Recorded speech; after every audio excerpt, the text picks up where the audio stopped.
Hey guys, my name is Miranda. Welcome back to my channel, and this week I am going to be talking about my struggle with panic, anxiety, and depression. So uncomfy. Crickets.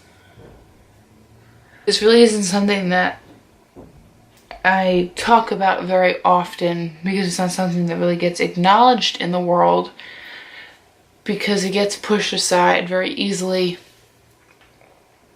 because it's something mental and it's not visible for people to see.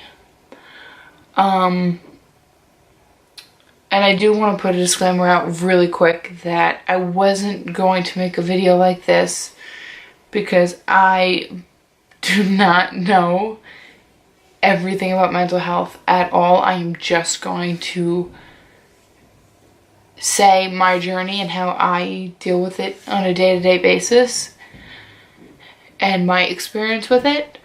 Again, it is not the same for anybody because everybody deals with it a different way. Everyone has their own experiences with it, and I don't want to say the wrong thing. So basically, I started noticing that I was dealing with anxiety when I was around like 5. So like I really didn't notice, like my mom and my family did because I was so young, and I was dealing with it really, really bad. And people thought it was like separation anxiety from my mom. So I just dealt with it really bad through elementary school as a kid, basically. So it just made out with me being an awkward kid. And as to like 4th and 5th grade, it let up a little bit, and I was like, okay. And then when I hit 6th and 7th grade, I like completely plummeted, like really bad, into some downward spiral of anxiety where I couldn't even like get out of bed. And that's when I started experiencing very, very bad panic attacks. And they are absolutely horrible. For anybody that's ever experienced them, they know what I'm talking about. And it's like you feel like you're not even in your own body. And to work your way out of that is very, very hard. So when that started happening, I started going to see a doctor. And when I went to a doctor, I was probably about like 12 at that point. I was diagnosed with anxiety, depression, and what would you call that? Panic attacks. I get very bad panic attacks. And 6th or 7th grade is when I just hit some like plummet of depression. I was dealing with really bad anxiety, and I thought anxiety and depression were two totally different things. And it wasn't until I started going to the doctor that I realized that they came hand in hand with each other.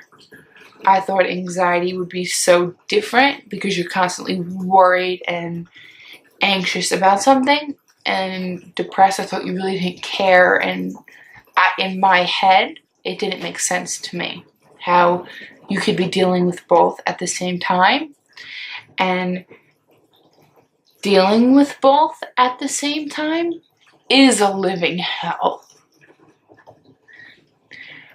And I was in a very, very bad depression at this point. I couldn't pull myself out of it.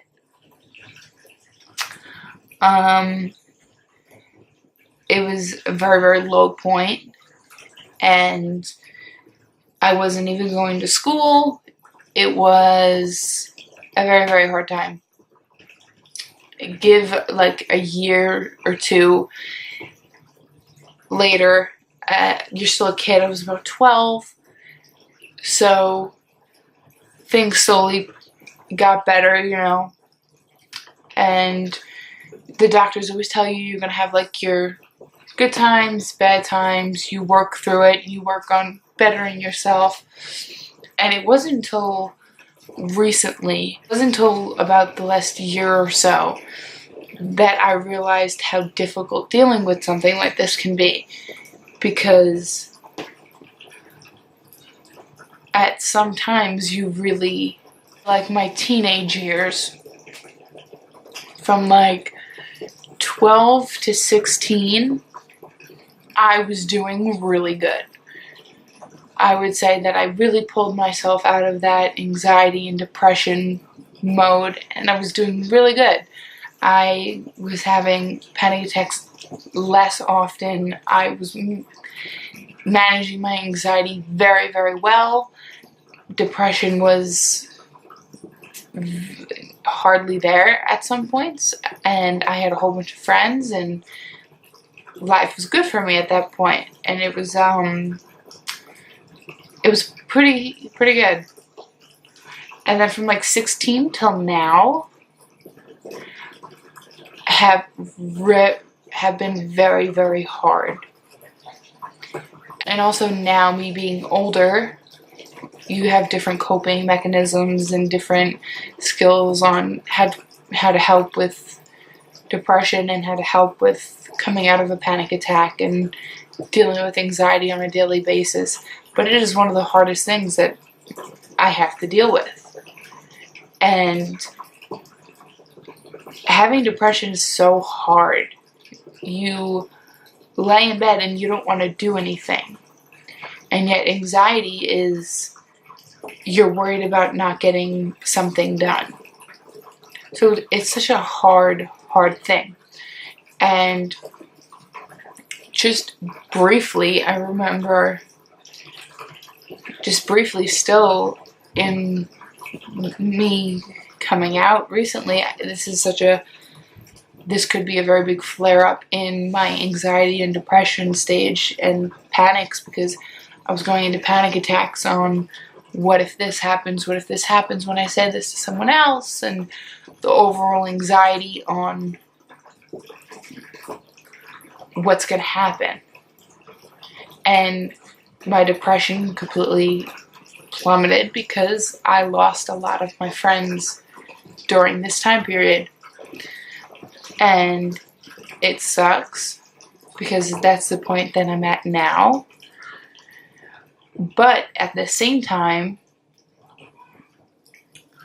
I also have to look at all the great things that have happened for me. That even though I have lost a lot of my friends, I have so much great. Like, nobody realizes all the little tiny things that make me happy. Like the little community of people that talk to me through Twitter and who watch my YouTube videos and interact through that way is insane. Everything in my life can be going very well. And I could be laying on the beach and everything be perfect, and I can have a full-blown anxiety attack and not know why. And that's just what general anxiety is. And as I was growing up, I was learning to deal with that. But now, it gets harder. And I think as you grow up, you learn to deal with that. And it gets easier as you grow up. And it goes away for a period of time, and then it comes back. And it sucks. It really does suck. And you're going to have periods in your life like I'm having right now where it doesn't help your anxiety at all, where the situation that you're in isn't helping. So many things that I have to deal with, where it's like sleepless nights where I don't sleep. And when you really want to talk to someone and there's no one for you to talk to, you have no friend to pick up the phone and call. And you want to go for a drive in the middle of nowhere and scream and you can't because you got no outlet. You live in the middle of Long Island and you really got nowhere. Thoughts that just won't stop and the mind racing. Okay, it's like even a little bit of OCD that I have. There are so many coping tools nowadays that I have learned and how you can deal with going and to keep pushing, because even though I feel like there's not sometimes and you feel like there's no light at the end of the tunnel, I always have these split little moments, these tiny little moments where I can have a week where I feel like nothing matters, and then I get one little thing, just something so very small, and I feel like I matter just a little bit, where something happens and I'm like, wow, either I'm here for a reason, I can do this by myself. There's so much more I wish I could say, but I really don't know how. So if this could help anybody, I hope it could at least help one person. Just be nice to each other, because you never know what anybody is going through. I don't know if this video amounted to anything. I really don't. This just made me more sad. But yeah, everybody, it gets better. I will see you later. Bye.